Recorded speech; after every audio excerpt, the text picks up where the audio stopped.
All right, welcome back. So in this lecture, we're going to talk about how to create a new group in the layers panel. So if I right click and I click on, well, it says group from layers, but I want to just create a group, a new group, not from the layers though. So what I'm going to do is if you go down here,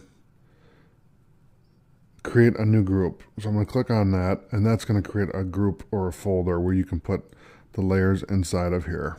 Okay, that's one way to do it. The other way to do it is if I go to layer and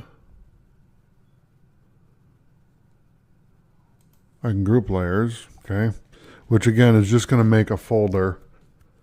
That's what a group is. It's basically a folder so you can organize your stuff, your layers inside a folder to make it really easy to organize stuff. All right, so let's hit Control S.